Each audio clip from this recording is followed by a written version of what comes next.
I spent my time in a quaint little import store a stone's throw from Piccadilly Circus in the heart of London. I wasn't looking for anything, just looking at the curiosities on display. "Hello, Michael." I heard a familiar female voice softly call out a name I hadn't been addressed by in a long time. I turned and found myself staring into the brown eyes that still made my heart race. It's amazing the gamut of feelings that can sweep over you in a split second. I felt a flutter in my chest, surprise, confusion, a desire to embrace this woman, and finally cold bitterness. I stared at her for what seemed like about 10 minutes, but probably less than 10 seconds. "Hi, Gretchen, what a surprise." I went back to watching, not really wanting to engage in conversation with her, but knowing full well that there was no avoiding it. Gretchen, I knew, would never leave things alone. "Do you have a few minutes to chat? I'll let you buy the girl some coffee and we can talk," Gretchen offered teasingly. "I don't think so, Gretchen. I have time, but I'm not sure we have anything to talk about," I stated emphatically. I didn't want to be polite to the woman who'd ruined my life. I knew she would persevere, but she would have to work for it. I heard a quiet sigh and then, "Please, Michael, I'd really like to talk to you and I'll get some coffee." I stared at her dumbly for a while and then gave up. "Okay, but call me Mike. I'm not called Michael anymore." She rolled her eyes slightly and said with a touch of arrogance, "I think I've earned the right to call you Michael if I want to." "Okay, Pookie, have it your way," I replied. She was visibly shocked that I was using the long, buried, affectionate address I used when we were together. On happier days, I would teasingly approach her from behind and hug and caress her. I always said in a whiny voice, "Come upstairs, Pookie, and give me some love. I'm needy, Pookie. I must have you. Please, Pookie, let's get naked." Invariably, she would shriek and, giggling, say, "Get away from me, you pervert. You won't get any love until I'm ready. Go take a cold shower, you booger." Often, these one-act plays would devolve into me playfully chasing her around the house or her spraying me with the kitchen sprayer. It was all fun, and we both loved it. Those were good times. She got very embarrassed and thought for a second. "You're right, Mike," she said softly and sadly. I was surprised by her reaction and sensed that there was much more behind this surrender than could be explained in words. She briskly approached the counter and spoke to the owner in a language I had no idea about. The short Asian woman behind the counter looked at me, nodded solemnly, and then bowed, inviting us into a small coffee bar at the back of the store. There were 2 small tables in front of the bar, surrounded by wicker chairs. We chose a table, sat down, and a smiling woman brought us 2 coffees. Without even thinking, Gretchen chose the chair facing the bar and the wall, while I went around the table and took the chair facing the door. Muscle memory doesn't forget. It was a ritual we'd practiced thousands, maybe millions of times over 24 years of marriage. I had to face the door. It was a nervous tick left over, if you will, from my time serving in Vietnam. After all this time, we still observed our rituals. I think we both noticed it, judging by the curious half-smile that appeared on Gretchen's pretty face. We sat in silence for a long time, and despite my best efforts, my mind wandered back to the last time I'd seen this beautiful woman, my ex-wife. We lived in a small town in Connecticut, and I considered us a happily married couple. For the past few months, my wife seemed distant. I saw and talked to her every day, but I felt a disconnect coming between us. I tried to ignore it and redoubled my efforts to draw her away and bring her close to me again, to make her happy.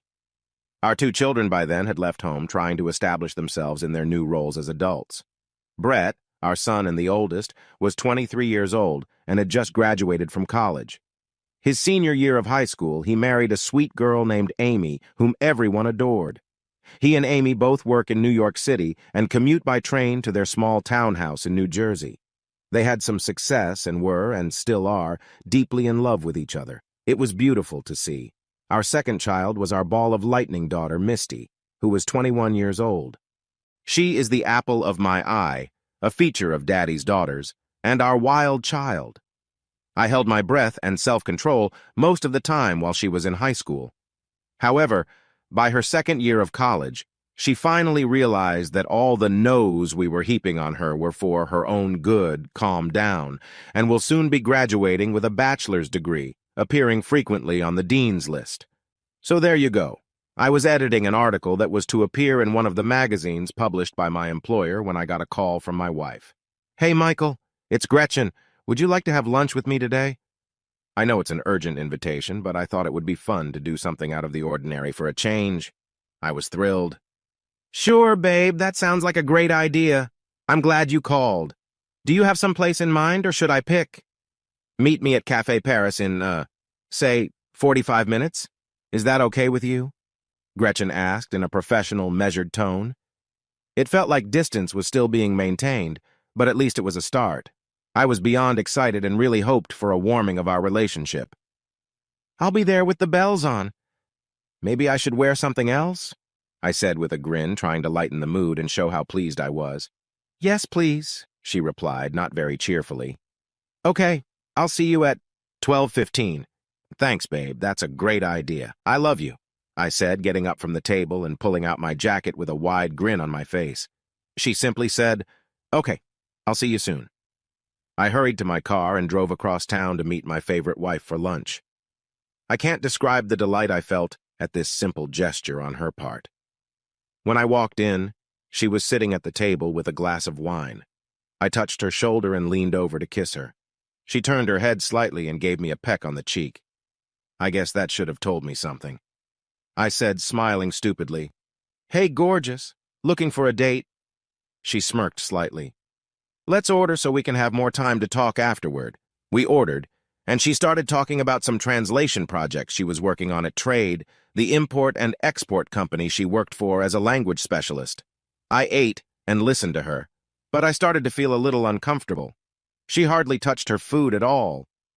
After the dishes were put away, she paid the bill with her business credit card, saying that everything was fine and that her boss knew she was treating me to lunch. She looked down for quite a while and was silent.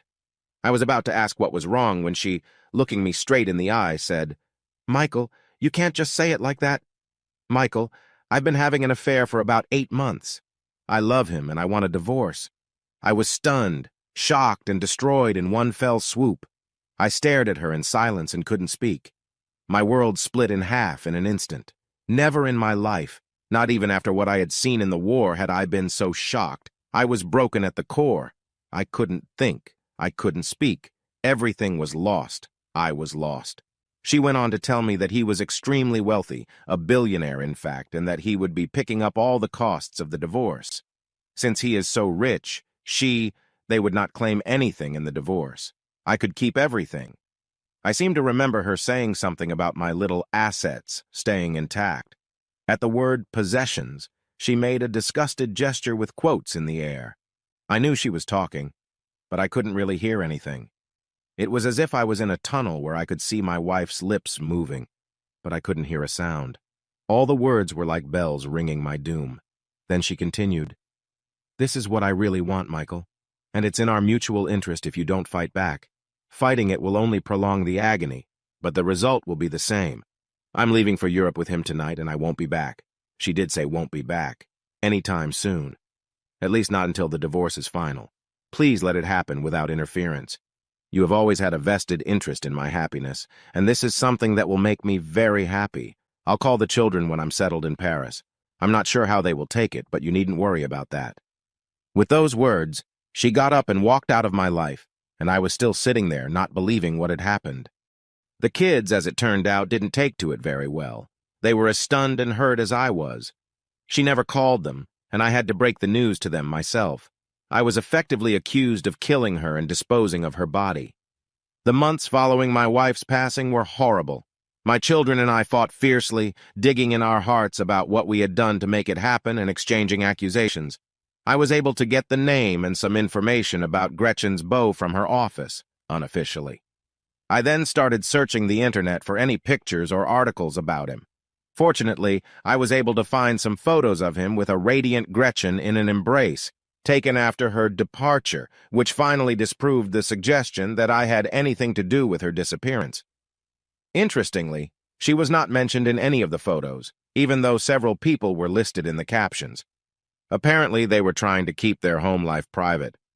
After about a year, I was able to get my new life together and began to take an interest in life again.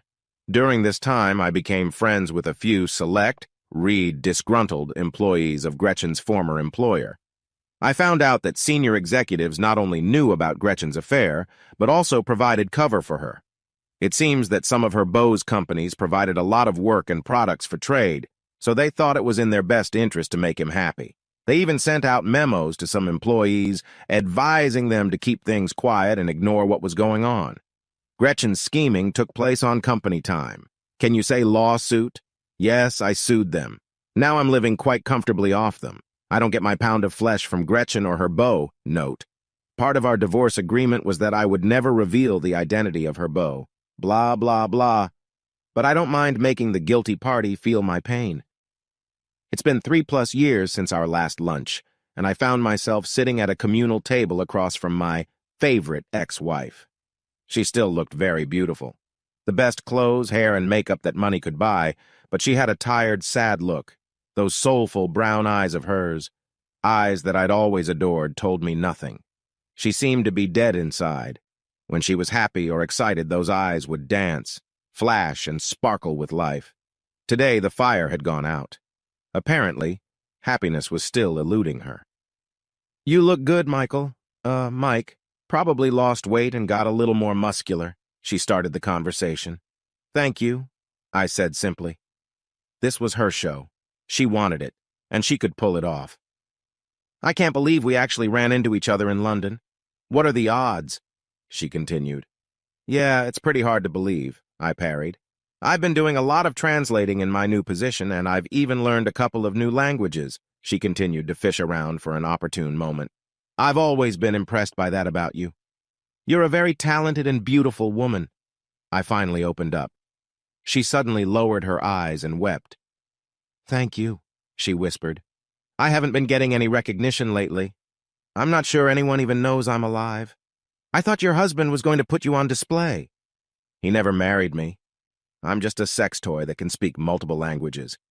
If he wants to make a good impression on someone, he takes me out to show them a good time and talk to them in their language.